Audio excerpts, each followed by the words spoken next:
Assalamualaikum warahmatullahi wabarakatuh. Pada presentasi kali ini, kami akan memaparkan mengenai teori etika bisnis, yaitu teori etika kewajiban atau teori etika deontologi. Sebelum itu, izinkan kami memperkenalkan anggota kelompok kami. Saya sendiri, Aulia Dwi Ramadhani, ada Retno Purnama Amalia, dan Ananda Hidayah Putrinoho. Teori-teori etika terdiri dari etika utama dan kontemporer. Nah, pada teori etika utama terdapat 3 aliran pemikiran.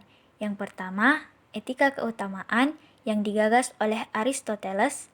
Yang kedua, etika kewajiban yang dikonsepsikan oleh seorang filsuf asal Jerman, yaitu Immanuel Kant.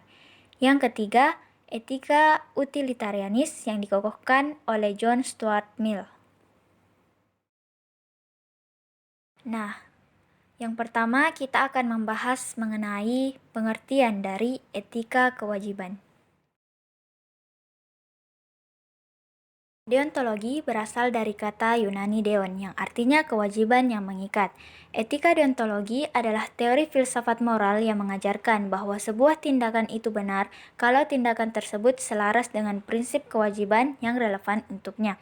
Immanuel Kant berpendapat bahwa norma moral itu mengikat secara mutlak dan tidak perlu dipertimbangkan terlebih dulu apakah menguntungkan atau tidak, disenangi atau tidak, melainkan selalu dan di mana saja harus ditaati, entah apapun akibatnya. Bismillahirrahmanirrahim. Perkenalkan, nama saya Ananda Hidayah Putri. Saya akan menjelaskan mengenai kaidah etika deontologis.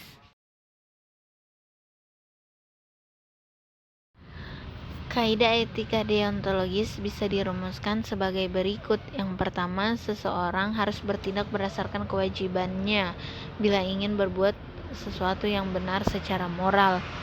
Yang kedua, suatu tindakan itu dianggap benar atau salah bukan berdasarkan dampaknya, tetapi berdasarkan niatan dalam melakukan tindakan tersebut.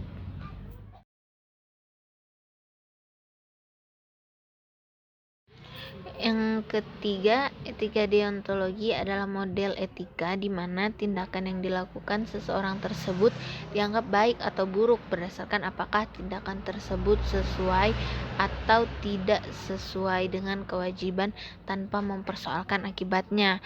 Nah, yang keempat, perbuatan baik atau buruk, benar atau salah, didasarkan pada proses bukan hasil atau dampak.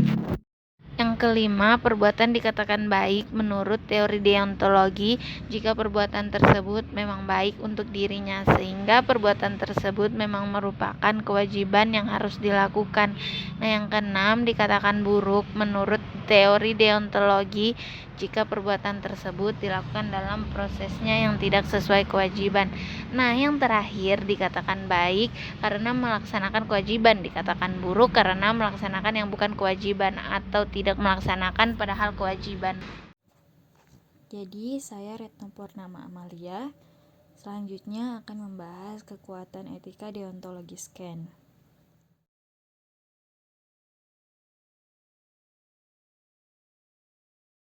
Yang pertama itu memberi dasar kokoh bagi rasionalitas dan objektivitas kesadaran moral. Rasionalitas kesadaran moral menuntut bahwa penentuan benar salahnya tindakan atau baik buruknya kelakuan manusia itu bukan hanya perkara selera atau perasaan belaka dari orang yang memberi penilaian, melainkan bahwa itu berdasarkan suatu prinsip yang nalar atau masuk akal.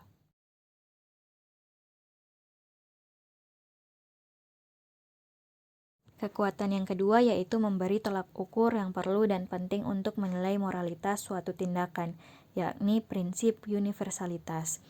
Tindakan yang secara moral betul setidak-tidaknya mesti didasarkan atas prinsip yang tidak hanya berlaku untuk subjek pelaku tertentu dan pada waktu serta kondisi tertentu, melainkan pada prinsip yang bisa disetujui dan berlaku untuk semua orang di mana dan kapan saja mereka berada. Kekuatan yang terakhir yaitu menjamin otonomi dan keluhuran martabat manusia. Etika deontologis Kant yang menekankan peranan akal budi sendiri sebagai sumber hukum yang wajib ditaati secara mutlak, menolak segala bentuk heteronomi atau penentuan dari luar. Akal budi praktis atau kehendak yang rasional bagi Ken adalah otonom, karena ia tidak tunduk pada hukum lain selain yang telah ditetapkannya sendiri. Jadi, poin terakhir yang akan saya bahas pada materi kali ini yaitu kesulitan pokok etika deontologis Ken. Pada kesulitan pertama ini, etika deontologis Ken menganggap bahwa orang tidak mungkin terikat oleh dua kewajiban moral yang sama. Realitanya, seandainya orang akhirnya terpaksa memilih salah satu, tetap dia akan merasa bahwa kewajiban yang lain bukanlah hal yang begitu saja dapat diabaikan. Ketika terjadi konflik prinsip moral, etika deontologis Ken ini tidak bisa memberi jalan keluar.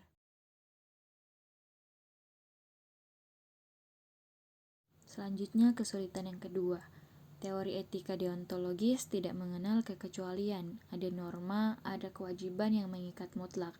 Jadi, harus dilaksanakan entah apapun akibatnya. Ken misalnya memberikan contoh bahwa setiap orang wajib untuk mengatakan yang benar.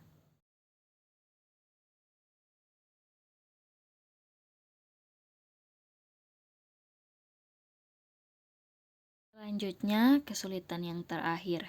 Jadi, dengan mengembalikan semua norma-norma kepada satu prinsip saja, yakni imperatif kategoris, Ken bisa menghindarkan diri dari adanya konflik norma. Tetapi, dia tidak berhasil untuk menunjukkan bagaimana dari satu norma dasar yang melulu bersifat formal itu dapat disimpulkan norma-norma material konkret yang wajib diikuti.